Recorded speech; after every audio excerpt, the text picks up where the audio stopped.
My name is Dulcie Whitford. I'm 28 years old. And for most of my life, I was known as the slow one in a family that measured worth in achievements, headlines, and how many zeros followed your name. The Whitfords weren't just wealthy. We were the kind of old money Manhattan family that had buildings named after us. Hospitals, museum wings, scholarship funds. My last name opened doors before I even touched the handle. At least, it did for everyone else in my family. I grew up in a 6-story townhouse on the Upper East Side. The kind with a private elevator, a wine cellar my father showed off to guests, and a dining room table long enough to seat 20 people comfortably. On the walls, there were black and white photos of my grandmother shaking hands with mayors, breaking ground on construction sites, standing in front of buildings she had built from nothing. Her name, Eleanor Whitford, was the reason our family had everything. My father, Gerald Whitford, liked to act like he built it all himself. And then there was me. I was 7 when they first called me slow. Not to my face. Not at first. It started in quiet conversations just out of reach. Voices lowered but not low enough. She's behind the other kids. It's like the words don't stick. We might have to accept she's just not academic. I didn't understand what dyslexia meant back then. All I knew was that reading felt like trying to catch water with my hands. Letters moved when they weren't supposed to. Words blurred together. Swapped places. Disappeared entirely. A simple paragraph could take me 3 times longer than anyone else. And even then, I wasn't always sure I got it right. When I was diagnosed, I thought things would change. I thought my parents would help me figure it out. Instead, it became my label. My mother, Priscilla Whitford, had a way of smiling when she was disappointed. It was subtle, just a slight tightening around the eyes. A pause before she spoke. "We'll do what we can," she said once, after a meeting with a specialist. "But we also have to be realistic." Realistic turned out to mean something very specific in our house.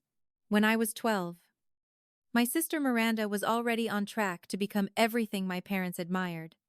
She took violin lessons at Juilliard, spoke fluent French by 13, and had a private SAT tutor who charged $400 an hour. Every achievement of hers was celebrated like a national holiday. I remember standing in the kitchen one afternoon, watching my mother write a check for another one of Miranda's programs.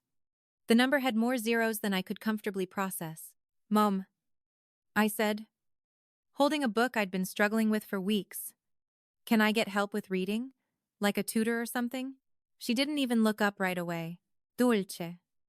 We've already spent so much on specialists," she said finally, her tone calm, almost rehearsed. "At some point, we have to accept that some children just aren't academic." I stood there for a second, still holding the book, waiting for her to add something. Anything. Maybe. I will see. A not right now. She didn't. That was the moment I learned something I wouldn't fully understand until years later. In my family, resources weren't limited. Support was. After that, I stopped asking. If Miranda was the investment, I was the write-off. School became something I survived, instead of something I participated in. While other kids read chapters, I listened to audiobooks on repeat, memorizing the rhythm of sentences because the words themselves wouldn't stay still. I started drawing diagrams, breaking information into shapes and arrows, turning everything into something I could see instead of something I had to read. It was messy. It was slow. But it worked. No one at home noticed. At family dinners, the conversation always revolved around Miranda, her grades, her competitions, her future. My father spoke about her like she was already a finished product, something polished and ready to be displayed. "Miranda's going to take this family to the next level," he'd say, raising his glass. "She understands what it means to win." And then, almost as an afterthought, his eyes would drift toward me. "And Dulce, well, Dulce is doing her best." There was always a pause before the word best. just long enough for everyone at the table to understand what he really meant. The first time they laughed. I was 10. It wasn't loud. It wasn't cruel in an obvious way.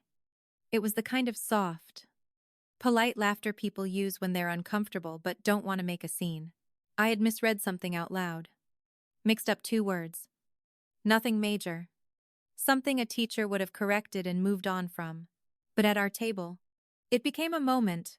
Miranda laughed first. Not because she was trying to be mean, at least. That's what I told myself. But because it was easy. Because it fit the story everyone already believed. My father smiled. My mother shook her head slightly. Like this was just another example of something inevitable. And just like that, it became part of who I was. The slow one. The embarrassing one. The one you didn't bring into important conversations. Over time, I started to believe it. Not all at once. Not in some dramatic realization. It was quieter than that. It happened in small moments. The way people stopped asking me questions. The way decisions were made without me. The way my opinions were acknowledged, but never actually considered. By the time I was a teenager, I had learned how to make myself smaller, speak less, ask for nothing, stay out of the way. It was easier that way. Easier to disappear than to be reminded, over and over again, that I didn't measure up. The only place that felt different was my grandmother's apartment on the Upper West Side. Every Sunday, I'd take the train alone and spend the afternoon with her. No formal dinners. No expectations. No comparaison. Just quiet conversations and stacks of old papers spread across her living room table. She didn't teach me the way my teachers did. She didn't make me read out loud, or correct me when I stumbled over words. Instead, she told stories. She'd take contracts, from the early days of the company, documents my father treated like sacred texts, and walk me through them like they were blueprints. Don't read every word, she told me once, tapping the page lightly. Look at how it's built. Who benefits? Who carries the risk? How the pieces connect. I followed her finger as she traced lines between names, dates, clause, and for the first time, something clicked. Not because the words were easier, but because I wasn't trying to read them the way everyone else did. You see patterns? She said, watching me. Most people miss that because they're too focused on the details. I shrugged, unsure if it was a compliment or just her way of being kind. I'm slow, I said. She shook her head immediately. No, she said, her voice firm in a way I wasn't used to hearing from adults. You're not slow. You just see things differently. I didn't argue. But I didn't believe her either.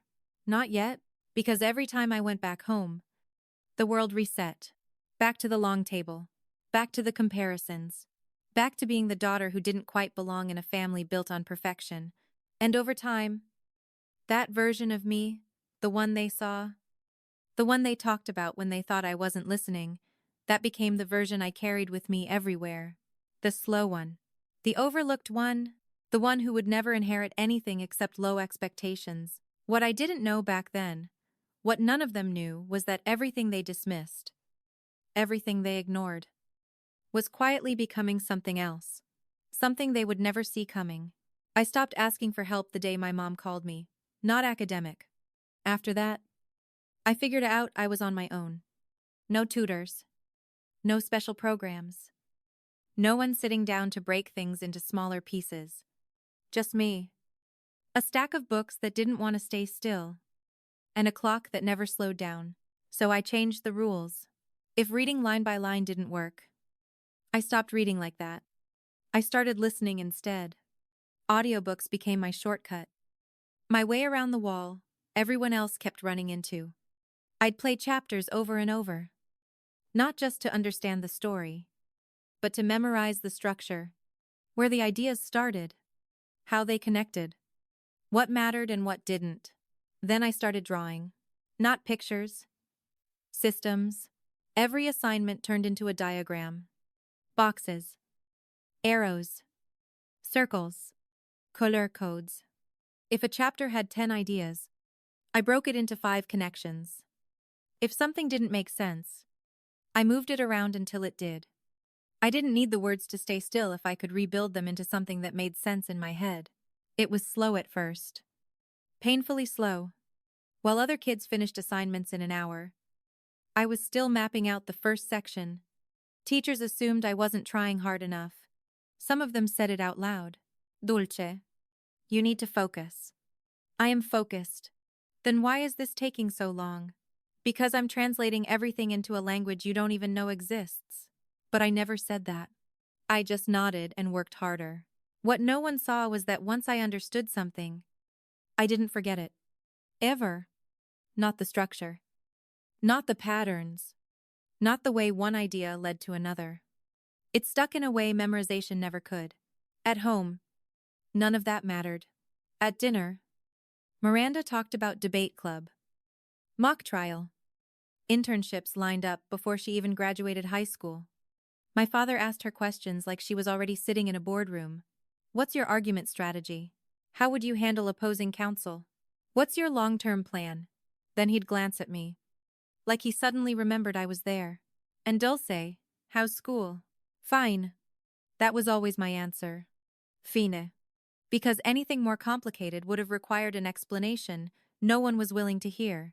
The only place I didn't feel like I had to translate myself was my grandmother's apartment. Sundays became routine. Train ride. Walk past the same cafe on the corner. Up the elevator to her place, where the air always smelled faintly, like old books and tea. She never greeted me with questions about grades or test scores. She just pointed to the table. Come here. She'd say, I want to show you something. One afternoon, she spread out 3 contracts from the early days of the company. The paper was yellowed, edges worn, signatures in ink that had started to fade. Tell me what you see, she said. I stared at the pages. Lines of text. Clauses stacked on top of clauses. Legal language that looked like it had been designed to confuse people on purpose. I don't know, I said. It's just a lot. She nodded. Good. That's how most people see it. Now try again.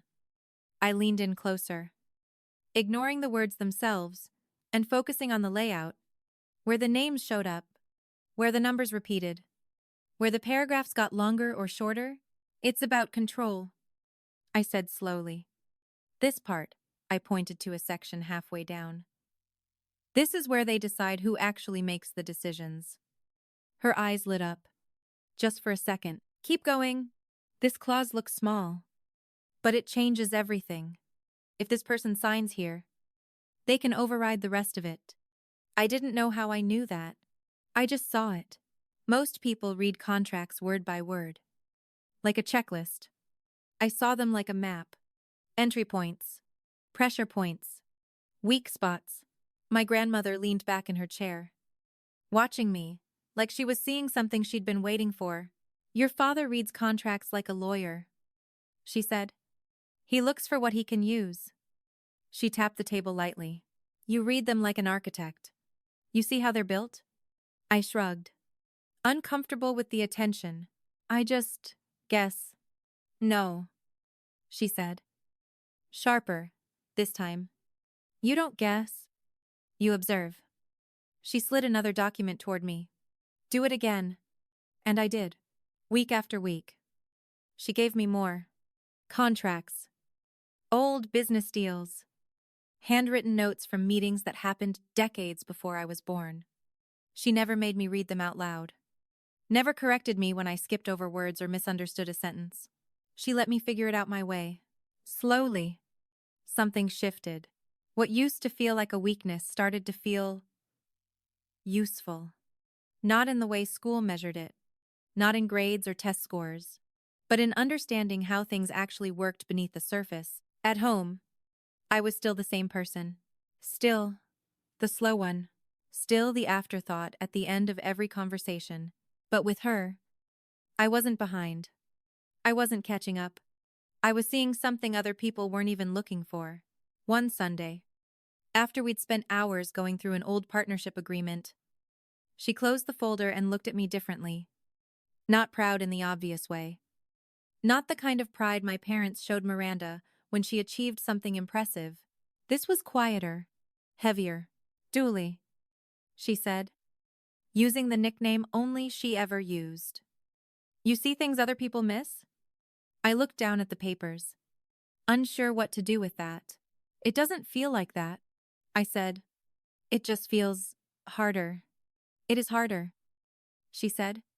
But harder doesn't mean worse. It means different. She reached across the table and rested her hand over mine. Most people trust what's obvious. Titles. Degrees. The way someone presents themselves. They don't question it. Her grip tightened slightly. You look past that. I didn't respond. I didn't know how. Because the world I lived in didn't reward that kind of thinking. It rewarded speed. Confidence. The ability to speak without hesitation. To perform without second guessing. Everything I wasn't. Or at least, everything I thought I wasn't. You think you're slow because it takes you longer to get there? She continued. But when you do, you understand it in a way they never will. She let go of my hand and leaned back. That's not a disadvantage. That's power. I wanted to believe her. Part of me did. Sitting there in that quiet apartment where nothing about me felt like a problem. But the other part, the louder part, remembered the dinner table. The laughter. The way my father's voice changed when he talked about me. Dulce is doing her best. I nodded. Like I understood what she was saying. But I wasn't there yet. Not even close. Because outside of that apartment, the world still treated me like I was less. Like I was behind. Like I was the one who would never catch up. And it's hard to believe you have something valuable when every room you walk into tells you the opposite. So I kept it to myself. The diagrams. The systems. The way I saw connections no one else talked about. I didn't bring it up at school. Didn't try to explain it at home. It felt easier to stay quiet than to prove something no one was interested in seeing. What I didn't realize back then was that staying quiet didn't make it disappear. It just made it invisible. And invisible things have a way of building up over time, layer by layer, pattern by pattern, until one day, the same thing everyone dismissed as a weakness becomes the exact thing they can't ignore anymore. I just didn't know yet when that day would come. But my grandmother did. By the time I was a teenager, I understood something most kids don't have to learn that early. You don't need someone to say the words out loud to know exactly where you stand in your own family. In my case, they did both. They showed it in the way they treated me every day. And then, just to make sure there was no confusion, they confirmed it in public. Christmas, 2018 was when it really stopped being subtle. 20 relatives crowded around the dining table in our Upper East Side townhouse. The kind of dinner that looked perfect in photos, crystal glasses, catered food. My mother overseeing everything, like it was a performance she had rehearsed all year. My father stood at the head of the table, already halfway into his usual speech before dessert even arrived. I'd like to make an announcement, he said, raising his glass. That tone confident. Controlled meant this wasn't just a family moment. This was a stage. Miranda has been accepted to Harvard Law. Full scholarship. The reaction was immediate. Applause. Smiles. People leaning forward like they had just witnessed something historic. My sister sat there like she had practiced that exact moment in her head 100 times. Modest smile. Eyes down just enough to look humble. But not enough to miss the attention. She's going to take this family to extraordinary heights. My father continued. Everyone nodded like that was already a fact. Then his eyes moved. Not quickly. Not accidentally. Deliberately. To May. And Dulce? He paused. That pause did more damage than anything he could have said. Well, he added, with a small, dismissive smile. Dulce is also here. A few people laughed. Not loudly. Not cruelly. Just enough. That same, soft, uncomfortable laughter I had heard my entire life. I stared at my plate, pretending I didn't hear it. Pretending it didn't land exactly where it was supposed to. Across the table, my grandmother squeezed my hand. Harder than usual. I looked up, and for a second, I saw something in her expression I had never seen before. Not pity. Anger. But she didn't say anything. Not then. And I didn't react either. Because reacting would have meant acknowledging it mattered. And in that house, the rule was simple. If something made you feel small, you kept it to yourself. That was just the beginning. After high school, Miranda went exactly where everyone expected her to go: top-tier schools. Internships. Connections that turned into opportunities before most people even graduated. Every step of her life had momentum behind it. Mine didn't. I went to a state university. Not because I couldn't have done more, but because no one had ever shown me how to aim higher. When you grow up being told you're limited, you start choosing paths that match that expectation. Still, I graduated. Quietly. No celebration dinner. No speech. No announcement. Just a simple, "That's good." Dulce. From my mother? Like I had checked off a task. But I wasn't done trying. In 2022, I applied for a position at Whitford Properties. It wasn't even a leadership role. I didn't expect that. I just wanted a chance to be inside the business my grandmother had built. To prove, maybe just to myself, that I could be part of it. My father agreed. Not because he believed in me, because it didn't cost him anything. They hired me as an administrative assistant. Salary: $42,000 a year. That same month, Miranda joined the company too. Chief Legal Counsel.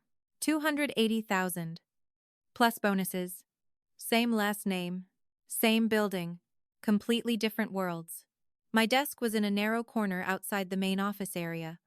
Close enough to hear conversations. Far enough to never be part of them. My job was simple: copy documents. Book conference rooms. Bring coffee to meetings I wasn't invited to. At first, I told myself it was temporary, that if I worked hard enough, someone would notice. But recognition requires someone to be looking, and no one was. Executives walked past me every day without learning my name. Some of them called me assistant. Others didn't call me anything at all. I was just part of the background, like the printer or the glass walls. Meanwhile, Miranda moved through the building like she owned it. People stood when she walked into a room. They asked for her opinion. Listened when she spoke. Nodded, like every word she said was already confirmed as correct. I watched it all. Not with jealousy, with clarity, because the difference between us wasn't ability. It was expectation. She was expected to succeed. So every door opened. I was expected to fail. So no one even bothered to close the gap. One afternoon, I overheard two executives talking in the hallway outside my desk. "Gerald's daughter is brilliant." One of them said, "Miranda? Yeah. She's going to run this place one day." They didn't lower their voices. They didn't need to.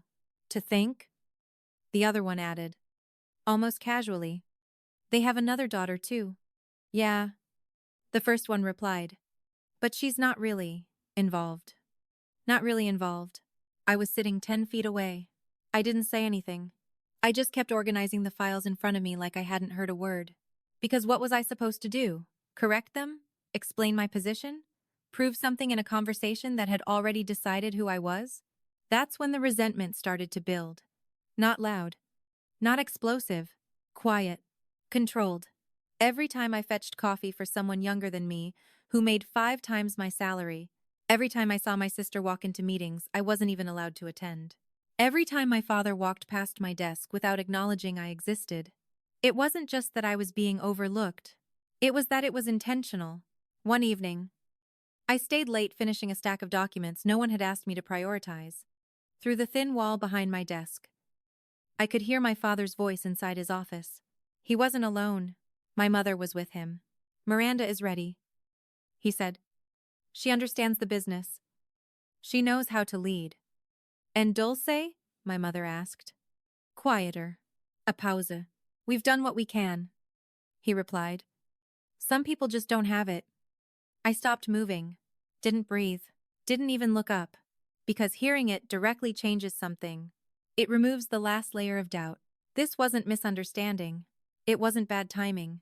It wasn't something I could fix by working harder. They had already decided who I was. And more importantly, who I would never be. That night, I sat in my apartment, staring at nothing, replaying that sentence in my head. Some people just don't have it. For years, I had tried to prove them wrong, tried to be patient, tried to be good enough in ways they might finally recognize. But sitting there, alone, something shifted. Not dramatic, not loud, just clear. If they had already written the story for me, then no matter what I did, I would always end up in the same role, the slow one, the extra, the daughter who didn't matter. And for the first time, instead of trying to change their minds, I started wondering what would happen if I stopped trying at all. 3 months after that Christmas dinner, my grandmother called me and asked me to come by her apartment. She didn't explain why. She didn't need to. When Eleanor Whitford asked for your time, you showed up. It was early March. Still cold enough that the sidewalks felt like they held on to winter on purpose. I took the train uptown like I always did. Same route. Same quiet routine that had become the only part of my week that felt steady. Her building hadn't changed. Doormen who knew my name. Elevator that moved just a little too slowly. The soft, too familiar scent of old wood and tea. The moment I stepped into her apartment. But something felt different. Not obvious. Not something I could point to. Just heavier. She was sitting in her armchair by the window when I walked in, wrapped in a light gray shawl. Thinner than the last time I saw her. Her hands, when she reached for mine, felt more fragile, but her eyes sharp. Focused hadn't changed at all. Julie, she said softly. No one else ever called me that. I sat down across from her, trying not to let the worry show on my face. Are you okay? I asked. I'm old, she said simply. That comes with certain adjustments. That was her way of saying more without actually saying it. She studied me for a moment, like she was measuring something I couldn't see. How was Christmas? She asked. I almost laughed. Same as always. That bad? I hesitated. Not because I didn't want to tell her, but because I didn't know how to explain something that had been happening my entire life. They announced Miranda's acceptance. I said finally. Everyone was excited. And you? I shrugged. I was there. She didn't smile at that. Her expression hardened slightly, just for a second. Before she looked away, I heard what your father said, she said quietly. That caught me off guard. There were 20 people at that table. She continued. You think none of them talk? I didn't respond, because I didn't know what to say to that. She leaned forward, resting her elbows on her knees, despite the effort it clearly took. Your father? She said, choosing her words carefully, has a very specific way of measuring value. I know. No, she said, sharper now. You've been living under it. That's not the same as understanding it. I looked up at her. He believes credentials define worth, she continued. Degrees. Titles. How someone performs in a room full of people who already agree with him. That's how the world works, I said, more defensive than I meant to sound. It's how his world works, she corrected. There was a difference. She let that sit for a moment before continuing. I built Whitford Properties from nothing, she said. One office? One secretary. No connections. No guarantees. I had heard that story before. Everyone in the family had. It was part of our identity. But this time, it felt different. This company exists because I understood people, she said. Not just the ones who were loud and confident, but the ones no one else paid attention to. Her eyes locked onto mine. The ones like you. I looked away first, because even after everything she had said to me over the years, a part of me still didn't know what to do with that. You think you've been overlooked because you're not capable? She said. I didn't argue. Julie, she said softly. You've been overlooked because you're inconvenient. That made me look back at her. Inconvenient? I repeated. You don't fit the story your father tells about this family, she said. And instead of changing the story, he's trying to erase the part that doesn't fit. The room felt quieter after that, like something had just been said out loud that had always been there. just never acknowledged. She reached for something on the side table beside her chair. A small wooden box, mahogany. Brass hinges. Worn just enough to show it had been handled over time, but still carefully maintained. She held it for a moment before passing it to me. "Take this," she said. I looked down at it, then back at her. "What is it?" "Something you'll need," she replied. "That's not an answer. It's the only one you're getting right now." I turned the box over in my hands. It wasn't locked. No visible key. Just a simple, solid piece of wood with weight to it. "Should I open it?" I asked. "No." Her answer came immediately. "Not yet." I frowned. "Then why give it to me now?" "Because timing matters," she said. "And so does readiness." That didn't make it any less confusing. "I don't understand," I admitted. "I know," she said. "You're not supposed to." "Not yet." She leaned back in her chair, her gaze drifting briefly toward the window before returning to me. "There's going to come a moment," she continued, "when your father shows you exactly who he is." I let out a small breath. "He already has." She shook her head slightly.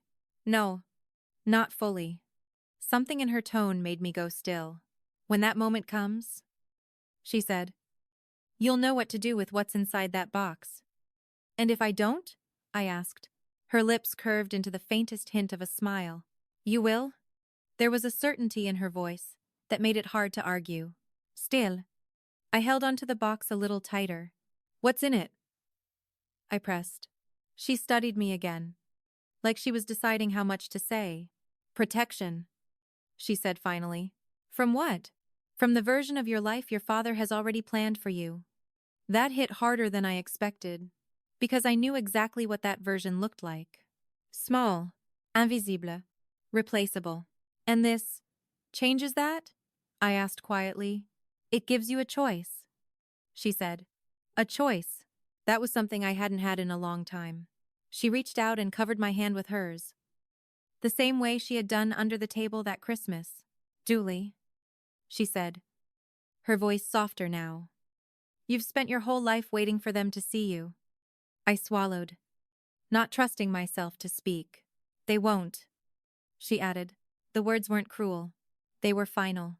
"And that's not your failure," she continued. "It's theirs." I stared at the box in my hands, trying to process everything she was saying. "What if I don't want to fight them?" I asked after a moment. "Then don't," she said simply. That surprised me. "I'm not asking you to become someone you're not," she continued. "I'm asking you to stop accepting a version of yourself that was never true to begin with." She squeezed my hand gently. "What you do with that," she said, nodding toward the box, "is entirely up to you." We sat in silence after that. Not uncomfortable, just full. Like the conversation had reached a point where adding more words would only take away from it. After a few minutes, she shifted the topic, asked about my classes. The train ride. Something she had read that morning. Normal things. Easy things. But the weight of what she had just given me didn't go anywhere. When I left her apartment that afternoon, the box was tucked into my bag, heavier than it should have been for its size. On the train ride home, I kept thinking about what she said. A moment when your father shows you exactly who he is. I didn't know what that meant. I thought I already knew who he was. I thought I had already seen the worst of it. I was wrong. Because what I didn't realize then, what she clearly did, was that everything up to that point had only been a preview. And whatever was inside that box was meant for something much bigger than I was ready to face.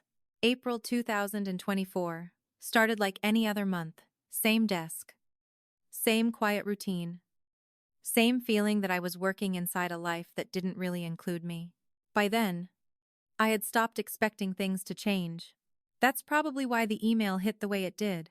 It came in at 2:17 p.m. on a Tuesday. Subject line, asterisk, asterisk. Position restructuring. Confidential, asterisk, asterisk. I stared at it for a second before opening it, already feeling something tighten in my chest. Asterisk. Dear Ms. Whitford, as part of our ongoing organizational optimization, your current position will be eliminated, Effective July 1st. 2024. Human Resources will contact you regarding severance options.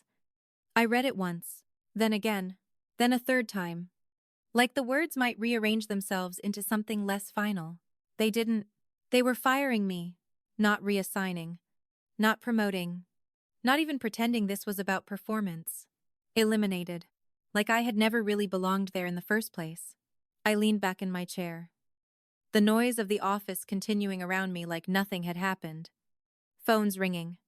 People laughing in the hallway. Someone complaining about a meeting running late. Normal. Everything was normal except me. 42,000 a year. Rent in Queens.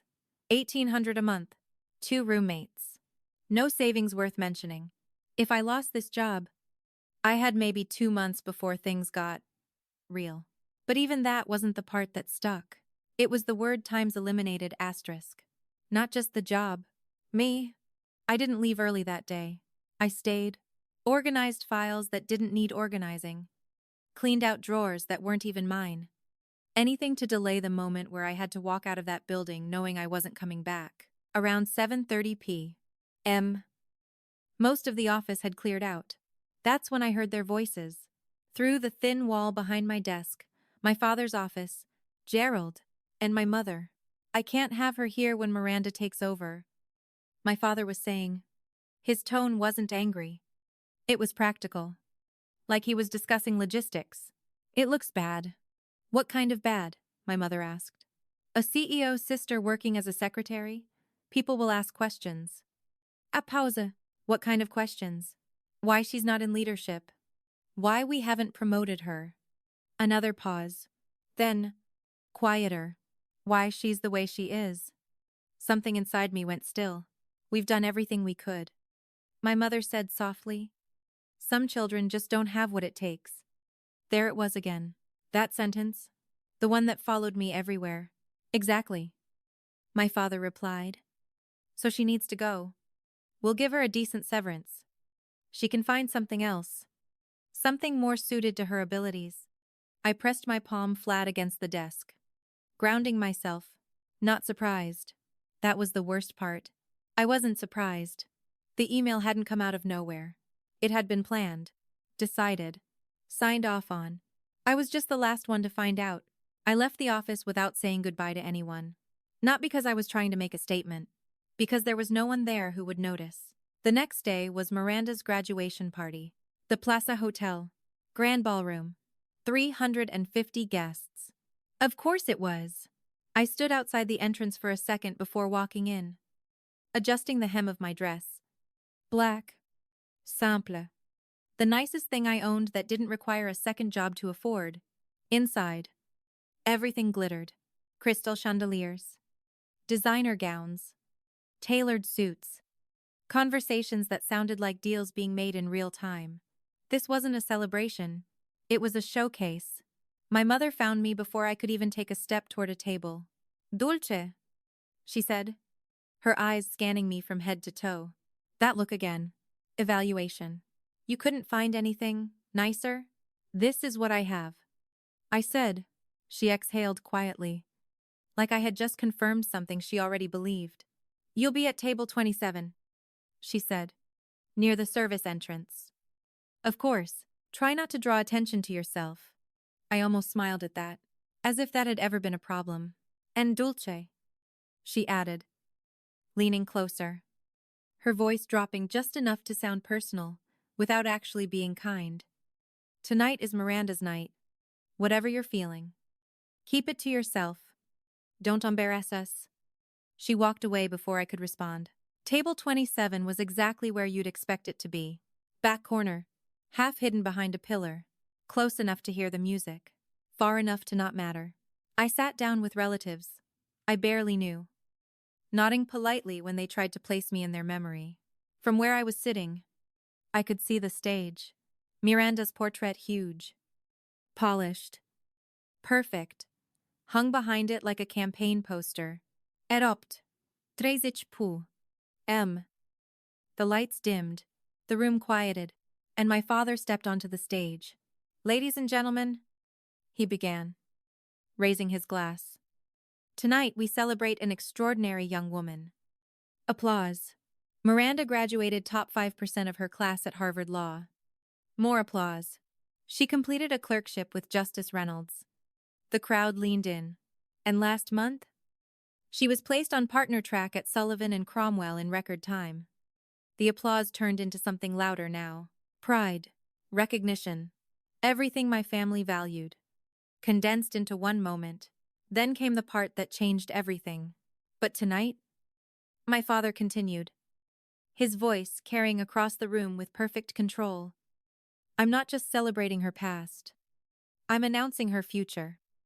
Miranda stepped onto the stage beside him, flawless, confident, exactly where she belonged. Effective immediately. He said, Miranda Whitford will inherit my entire estate upon my passing. The room erupted. Standing ovation. And when I retire, he added, she will take over as CEO of Whitford Properties. I didn't move, didn't clap, didn't react, because in that moment, it wasn't just an announcement. It was a statement, final, public, undeniable. I had been erased. Not quietly, not privately, but in front of 350 people who would walk away from that room with one clear understanding. There was only one Whitford that mattered. And it wasn't me. The woman sitting next to me leaned over. Duly. Right? She said. I nodded. So, what does that mean for you?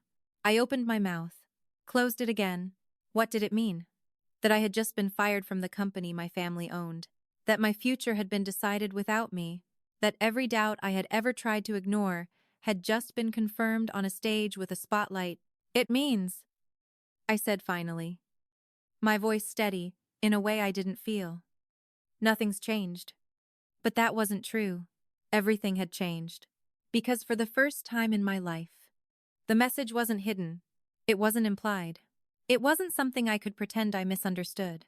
They had made their decision, and they had made sure the entire world knew it. What they didn't know, what none of them knew, was that this moment, this exact moment, was the one my grandmother had been waiting for. The applause was still echoing through the ballroom when I stood up and walked out. No one stopped me. No one noticed. That was the pattern. Right? I could disappear in a room full of people who shared my last name. And it wouldn't interrupt anything important. I pushed through the service entrance, past waiters carrying trays of champagne, into a narrow hallway that smelled faintly like cleaning supplies and overheated wiring. The noise from the party dulled instantly, like someone had turned the volume down on my entire life. For a second, I just stood there, breathing, trying to process what had just happened. Fired the day before, publicly erased the next. If there was a lower point, I couldn't imagine it. Miss Whitford? The voice came from behind me. Calm. Professional. Not familiar. I turned. He was standing a few steps away. Silver hair. Tailored gray suit. Posture straight in that quiet, controlled way that didn't need attention to command it. I'm sorry, I started, automatically assuming I had done something wrong just by being there. This area is probably Miss Dulcie Whitford, he repeated, more certain this time. I froze. That's me. He nodded once, like he had just confirmed something. My name is Jonathan Ellis, he said, reaching into his jacket and pulling out a business card. Morrison and Blake. I was your grandmother's attorney. Everything inside me shifted. My grandmother passed away 3 years ago. I said carefully, I'm aware. He didn't soften when he said it. Didn't offer condolences. This wasn't that kind of conversation. I was given very specific instructions by Mrs. Eleanor Whitford, he continued, regarding a document that was to be delivered to you under very specific circumstances. I stared at him, my mind trying to catch up. What kind of document? He didn't answer right away. Instead, he reached into his jacket again and pulled out an envelope. Heavy, cream-colored, sealed with red wax. This, he said, holding it out to me, is her final will? I didn't take it immediately, because that didn't make sense. My father handled her estate. I said, everything was already, That was her 2015 will, he interrupted. Not unkindly. Just, precisely. This is the 2019 version. My hand moved before my brain fully processed what he was saying. I took the envelope. It was heavier than it should have been. What's the difference? I asked. He held my gaze for a moment, like he was deciding how much to say. Your grandmother instructed me to deliver this to you, he said. On the day your father publicly disinherited you. The hallway felt smaller. That's not... I started. He didn't blink. I believe, he added quietly, glancing toward the ballroom doors. That moment just occurred. My grip tightened around the envelope. There was a notary seal stamped across the wax. Morrison and Blake. A date beneath it. September 12th. 2019. The same year she had given me the box. I swallowed. Why me? For the first time, something almost human flickered across his expression. Because she chose you. That didn't answer anything. It answered everything. What's in it? I asked. My voice lower now. I think, he said, stepping back slightly. You should read it. I looked down at the envelope. My name was written across the front in my grandmother's handwriting. Dulce Ann Whitford. Careful. Deliberate. Like she knew this would matter. My hands were shaking as I broke the seal. Inside were 3 pages. Thick paper. Legal text. Her signature at the bottom. I leaned against the wall and started reading. Slowly, forcing the words into place. I, Eleanor Margaret Whitford, being of sound mind and body, do hereby revoke all previous testamentary documents. I stopped. Read that line again. Revoke all previous. Which meant the 2015 will my father had wasn't the final one? My heart started to race. I kept reading. Careful. Focused. Translating each sentence the way I had taught myself years ago. Then I saw it. Halfway down the second page. The paragraph that changed everything. To my granddaughter. Dulce Ann Whitford. I bequeath 51% of my shares in Whitford Properties LLC, along with all voting rights associated therewith. I blinked. Once. Twice. The words didn't move. They didn't rearrange. They stayed exactly where they were. 51%. Majority control. I read it again. Then again. Because this couldn't be real. Not after everything that had just happened. Not after being told explicitly, publicly, that I was nothing. My chest tightened. Is this... I started. My voice barely holding steady. Real? Yes. I looked up at him. This makes me... what? The majority shareholder of Whitford Properties, he said simply. The hallway tilted slightly. For a second, I thought I might actually lose my balance. That's not possible. I said, your father inherited under the previous will. He said, this document supersedes it. He said it like it was just another legal fact. Like he wasn't handing me the power to dismantle everything that had just been built on that stage. My mind jumped ahead before I could stop it. Board meetings. Votes. Control. All the rooms I had never been allowed into. All the decisions I had never been part of. Why didn't she tell anyone? I asked. She told me, he replied. That wasn't what I meant.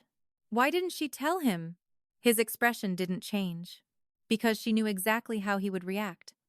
I thought about my father standing on that stage, confident, certain, announcing a future he believed he controlled. She also left instructions, he added. I looked back down at the pages. My eyes moved to the final section. Condition. To activate this bequest, the beneficiary must formally request an emergency board meeting within 72 hours of receiving this document. 72 hours. I checked the time instinctively. Osem, 3 de 7, M, which meant 3 days. I said out loud, yes. And if I don't? The will defaults to the prior version, he said. Your father retains control. So this wasn't just a gift, it was a decision. A window. A test. My grandmother hadn't just handed me power. She had forced me to choose whether I was willing to use it. I leaned back against the wall. The papers still in my hands. 72 hours. 3 days to walk into a boardroom I wasn't even allowed to enter yesterday. And change everything. Or walk away. Stay exactly where I was. Invisible. Safe. Powerless. You knew this would happen? I said. More to myself than to him. She hoped it wouldn't. He corrected. But she prepared for it anyway. I let out a breath. I didn't realize I'd been holding. Why the deadline? He paused. Because she understood you. He said. If you had unlimited time, you might convince yourself not to act. That landed. Harder than anything else? Because he wasn't wrong. 72 hours. He continued. Isn't pressure? He met my eyes. It's permission. Permission. To stop waiting. To stop asking. To stop hoping they would see me. I looked back down at the will. At her signature. At the one line that rewrote my entire place in that family. 51%. They had spent 28 years telling me I didn't belong. And in 3 pages, she had given me the authority to prove them wrong. I folded the document carefully, sliding it back into the envelope. My hands weren't shaking anymore. Mr. Ellis, I said. Yes. If I decide to do this, what's the first step? For the first time, he smiled. Small, controlled, but real. We call a board meeting, he said. And just like that, the story they had written for me was no longer the only one that mattered. I didn't go back into the ballroom. I didn't need to. Everything I needed was already in my hands. The moment I stepped out of the hotel, the night air hit me like a reset. Cold. Sharp. Real. Manhattan traffic moved like nothing had changed. Yellow cabs. Horns. People laughing on the sidewalk. Meanwhile, I was standing there holding a document that could flip a $92 million company in 72 hours. 72. I checked the time again. Osem. 24 M. That meant my window closed at 8:30 p.m. 3 days from now. Not by the end of the week. Not when I felt ready. A hard deadline. My grandmother knew exactly what she was doing. If I waited too long, I'd talk myself out of it. If I moved too fast, I'd make mistakes. So I did the only thing I could do. I went home and locked the door. My roommates were asleep. The apartment was quiet except for the low hum of the refrigerator and the occasional car passing outside. I sat on my bed, pulled the envelope back out, and read the will again. Slower this time, not just understanding it, mapping it. 51% shares. Voting rights intact. Supersedes all prior documents.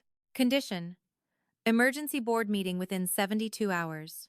Which meant step 1 wasn't emotional. It was procedural. If I didn't follow the structure, none of it mattered. I grabbed a notebook and started breaking it down the only way I knew how. Boxes. Arrows. Dependencies. Step 1. Request emergency board meeting. Step 2. Secure minimum required board signatures. Step 3. Present will. Step 4. Validate authenticity. Step 5. Control vote. I stared at the page. This wasn't just a confrontation. It was a system. And systems could be understood, controlled. I picked up my phone. There were 3 missed calls. Miranda. 1 text. Asterisk. What did you do? Call me. I ignored it. Because for the first time in my life, I wasn't reacting to them. I was moving ahead of them. Instead, I scrolled to a number I didn't have saved yet. Jonathan Ellis. He picked up on the second ring. I was expecting your call, he said. Of course you were, I replied. Brief Pause. Have you decided? He asked. I looked down at the notebook in front of me. At the structure. At the path. Yes? I said. We're doing this. No hesitation in his response. Good. Then we move quickly. I need to request an emergency board meeting. I said. What does that require? 3 board members must formally support the request. He said. One of them can be the initiating party. But you'll need at least 2 additional signatures. 3. I wrote it down. Do I have access to that list? You will, he said. But I'd recommend starting with Margaret Coleman. The name hit immediately. I had heard it before. Board member, Long tenure. Close to my grandmother. She'll help? I asked. She respected your grandmother. He said carefully. That matters more than anything else right now. Okay. I'll send you her direct number. He added. And Dulce. It was the first time he used my name. This will not stay quiet. He said. The moment you file that request, your father will know. I figured. Then be prepared for that.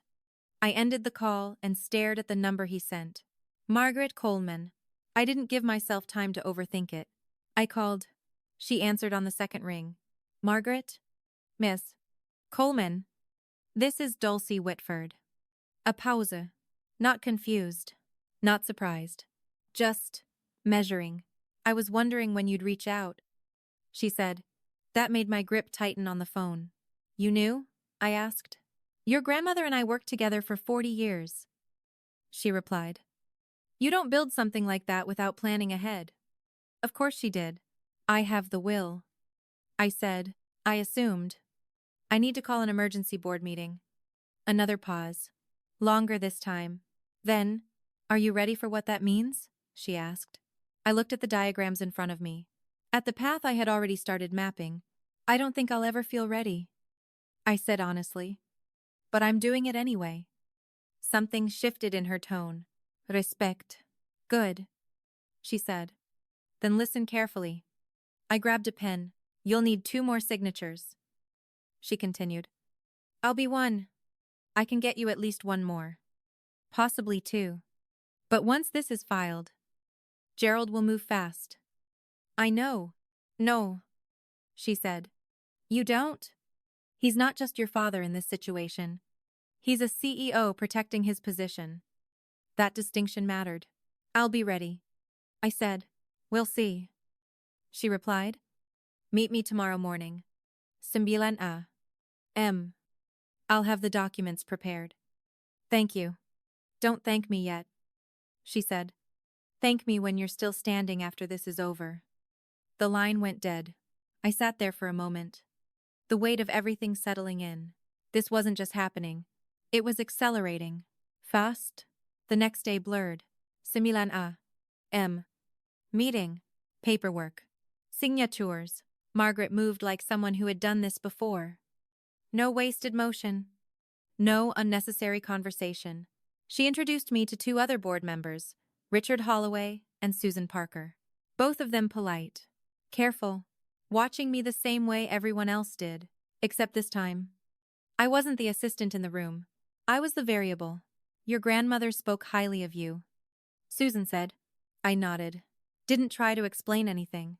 Didn't try to prove anything. Because this wasn't about convincing them emotionally. It was about presenting something they couldn't ignore. By noon, the petition was signed, filed, locked in, which meant it was official. The emergency board meeting was scheduled. 48 hours left. My phone rang before I even left the building. Miranda. This time, I answered. What did you do? She demanded immediately.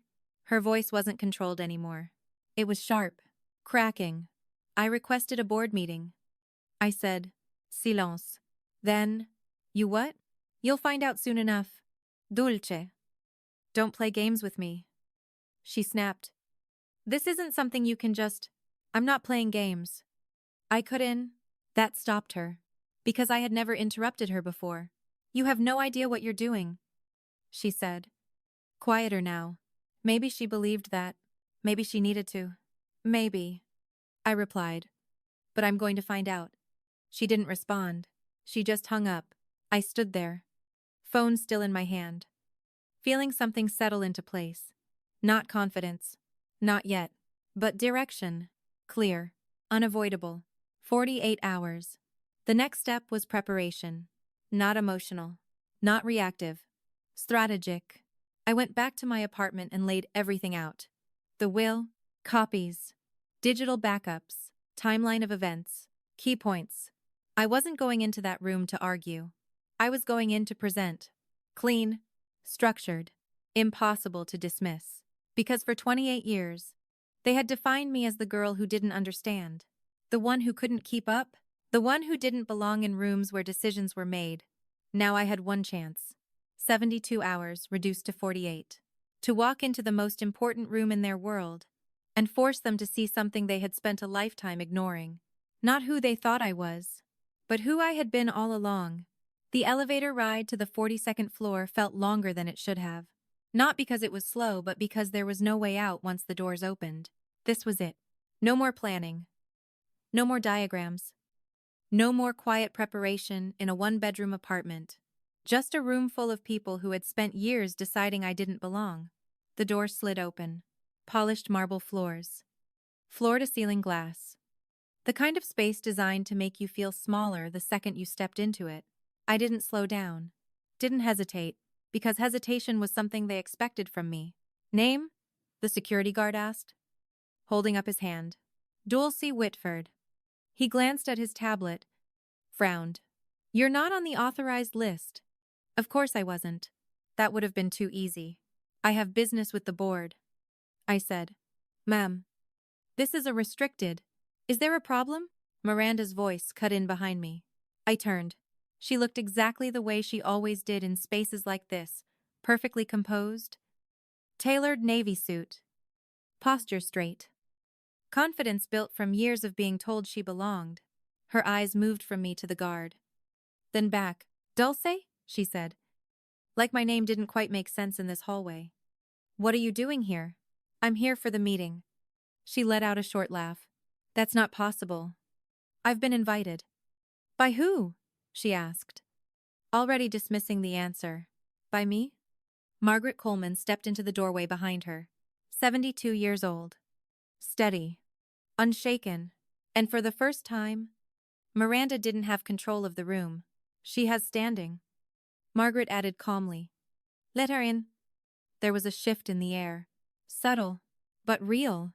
Miranda didn't argue. She stepped aside. The door opened, and I walked in. The boardroom was smaller than I expected. 12 seats around a long walnut table. Soft lighting. No distractions. Everything designed to keep attention exactly where it needed to be. On the people in the room, on the decisions being made. My father sat at the head of the table. Gerald Whitford. For years, that position had felt permanent. Intouchable. Now it felt temporary. He looked up when I entered. Not surprised. Just annoyed.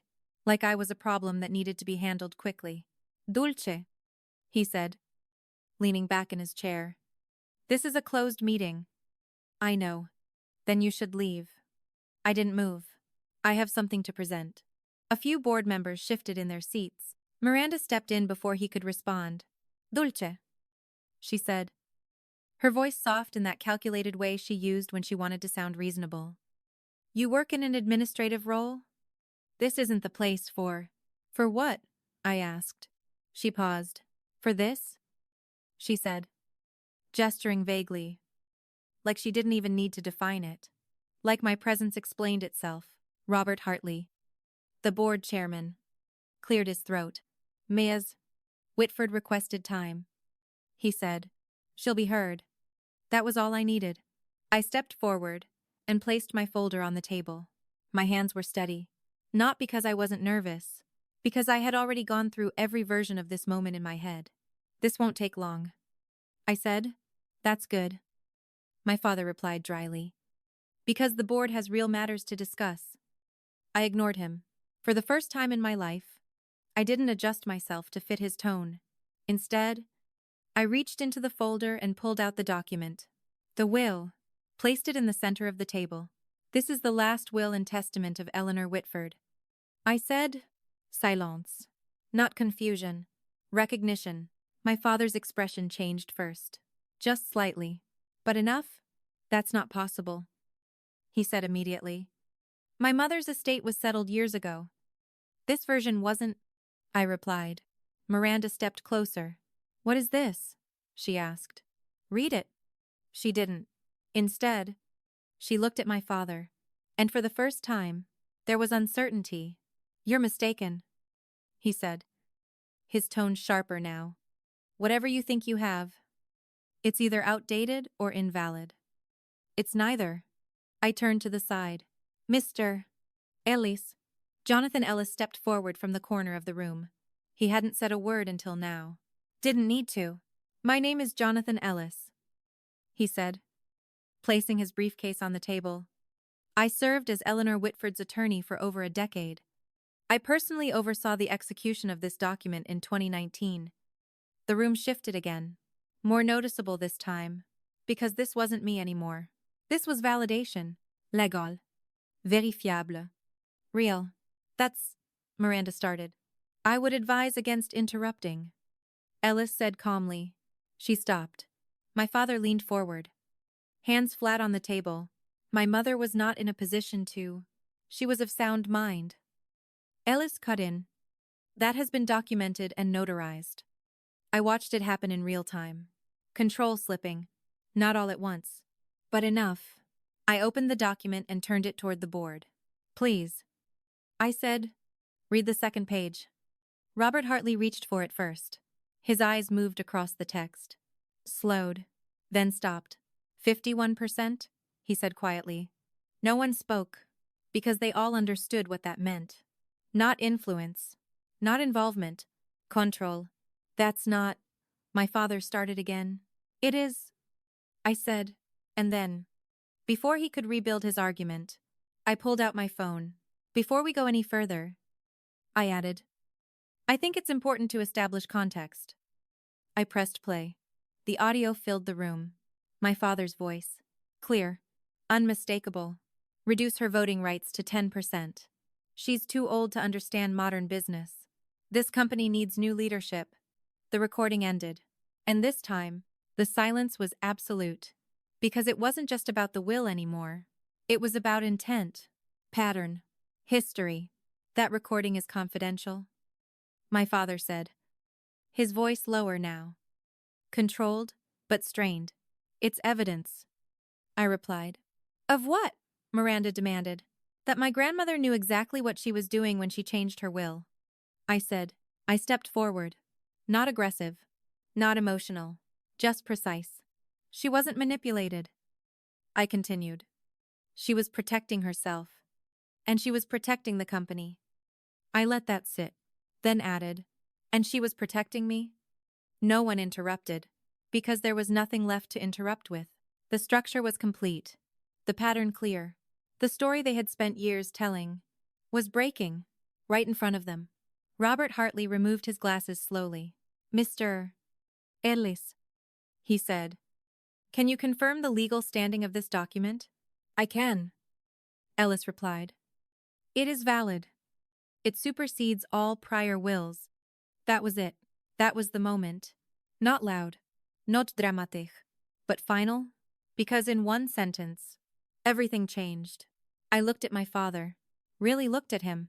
For the first time, he wasn't seeing me as the daughter he had already defined. He was seeing me as something else, a variable. A threat. Someone he had underestimated and couldn't ignore anymore. And in that moment, the girl they called Slow was the only person in the room who had seen this coming. The room didn't move right away. No one spoke. No one reached for their phones. No one tried to fill the silence with something safe.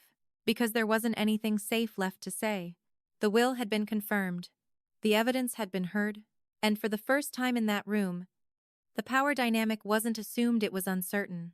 Robert Hartley set the document down slowly, like it had more weight than paper should. Miss Whitford, he said, looking directly at me now. Not past me. Not around me. As majority shareholder, you have the right to propose motions to this board. The words landed exactly the way they were supposed to. Not emotional, not dramatic, just factual. I nodded. My father stood up before I could respond. This is absurd, he said, his voice sharp. Controlled, but no longer steady. We're entertaining a legal technicality presented under questionable circumstances. It's not a technicality, Ellis said calmly. It's a valid will, Hartley added. Confirmed.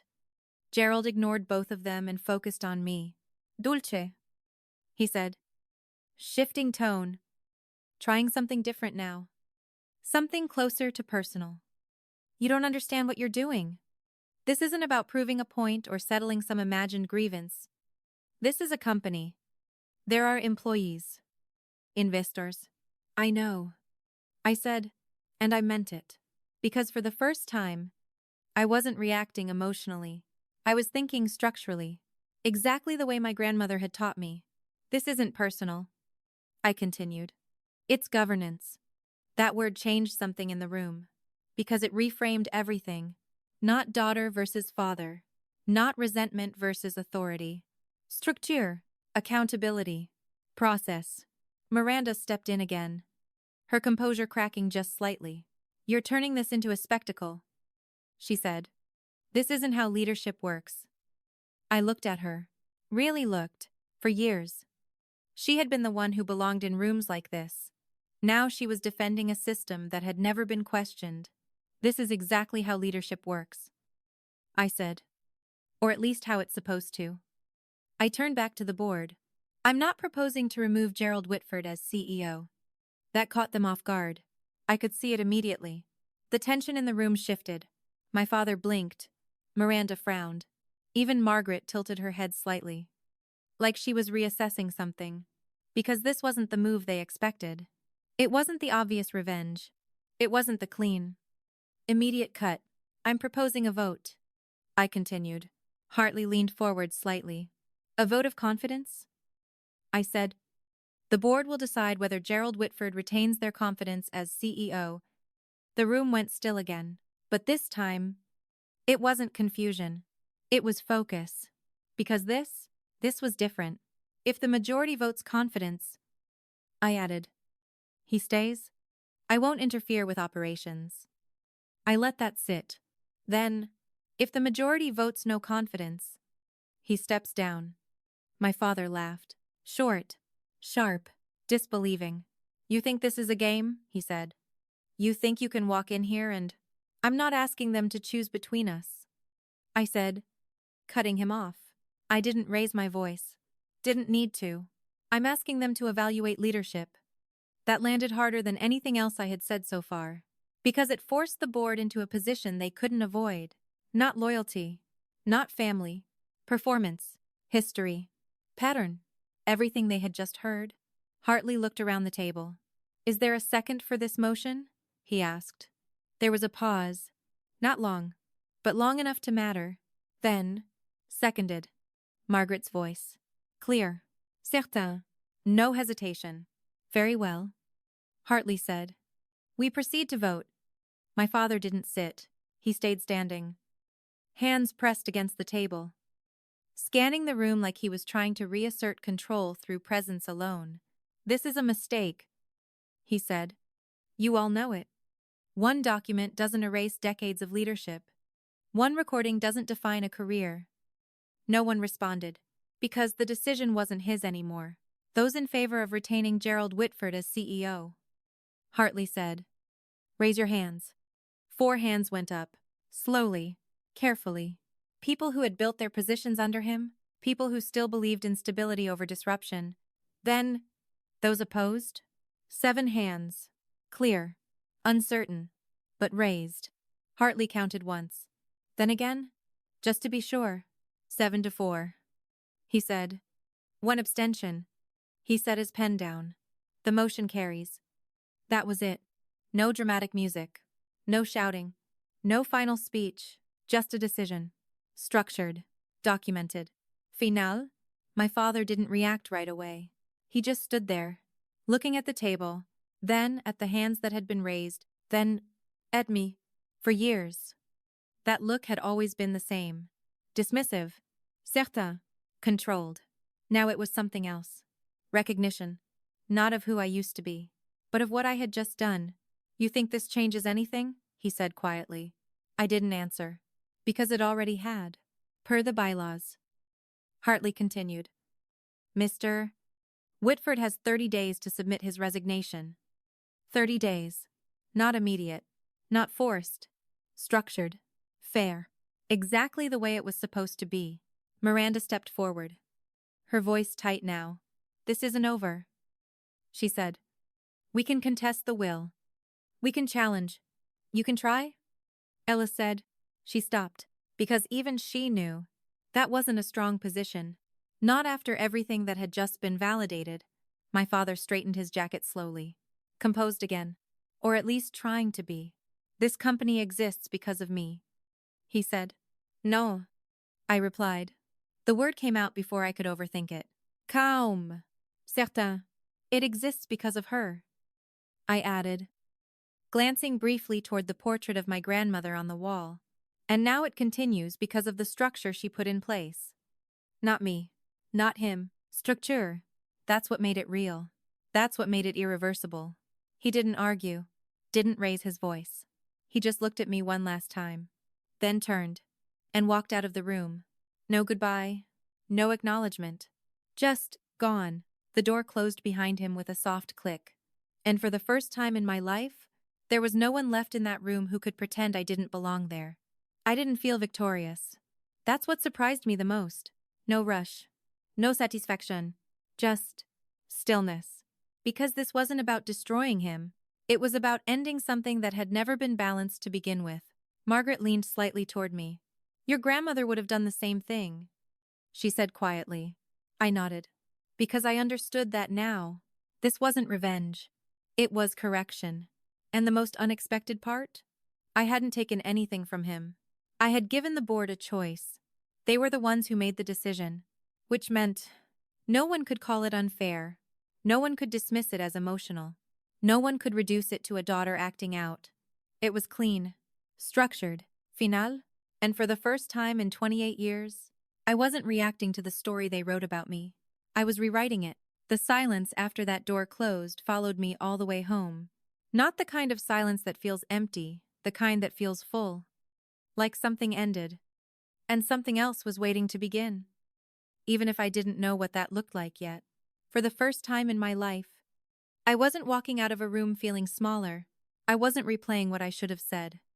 What I could have done better. How I might have made someone else see me differently. That part was over. And the strangest thing was I didn't feel powerful. I felt clear. The next few weeks didn't turn into some perfect transformation. There was no moment where everything suddenly made sense. No clean emotional resolution tied up in a single conversation. It was slower than that. Real life always is.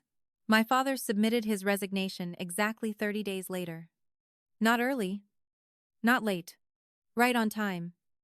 Like he was still holding on to control, in the only way he could. We didn't speak about what happened in that room. Not then, not even now. Not in the way people expect. Our conversations became neutral, controlled, surface level, weather, work, logistics. No apologies, no explanations. And for the first time, I didn't chase either one, because I finally understood something I had spent 28 years trying to earn. Closure doesn't always come from the people who hurt you. Sometimes. It comes from deciding you don't need anything from them anymore. My mother was different. A few weeks after everything settled, she called me and asked to meet. Not at the house. Not somewhere familiar. A small cafe in Midtown. Neutral ground. She looked smaller when I walked in. Not physically. Just quieter. Like the version of herself that had always been so certain, had been forced to step back and look at something she didn't want to see. I'm sorry, she said. No explanation. No build-up. Just that. For a second. I didn't respond, because for years, I thought that moment would fix something. That hearing those words would undo everything that came before. It didn't. But it mattered. I know that doesn't change anything, she added quickly. But I needed to say it. I nodded. Not forgiving. Not rejecting. Just accepting that this was where we were now. We can't go back. I said. I know. But we can decide what happens next. That was the difference. Not pretending the past didn't exist. Not rewriting it. Just refusing to let it define everything that came after. We started small. Conversations that didn't feel like performances. Moments that weren't built around comparison or expectation. It wasn't perfect. But it was honest. And that mattered more than anything we had before. Miranda took longer. For most of our lives, we weren't really sisters. We were roles in the same story. Her, the success. Me, the contrast. It took everything breaking for that to change. The first time we met after the board meeting, there was no tension, just distance. I didn't see it, she said. That's not the same as it not being there, I replied. She nodded. I know. We didn't fix everything in one conversation. We didn't try to. Because real relationships don't rebuild that way. They rebuild slowly. Through consistency. Through choosing to show up differently. Over and over again. Until something new replaces what used to be there. Now, months later, we talk. Not about achievements. Not about expectations. Just about life. And for the first time, it feels real. As for me, I moved.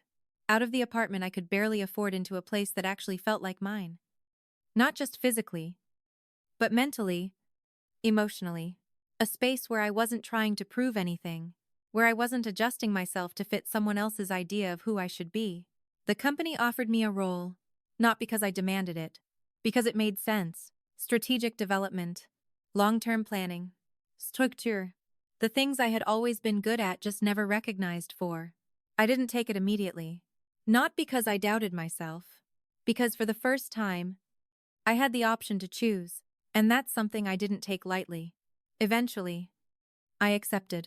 On my terms, clear boundaries, clear expectations, no pretending, no shrinking, and the work? It felt different, not easier, but aligned, because I wasn't trying to become someone else anymore. I was working as the person I had always been, the one who saw patterns, who understood systems, who looked past what was obvious and paid attention to what actually mattered. The same things they once called slow. Funny how perspective changes when results show up. But the biggest shift wasn't the job. It wasn't the money. It wasn't even the control. It was this. I stopped needing them to see me. For most of my life, everything I did was tied to that need. If I worked harder, maybe they'd notice. If I stayed patient, maybe they'd change. If I proved myself enough, maybe I'd finally belong. But the truth is, you can't earn recognition from people who have already decided not to give it. And once you understand that, everything changes. You stop chasing.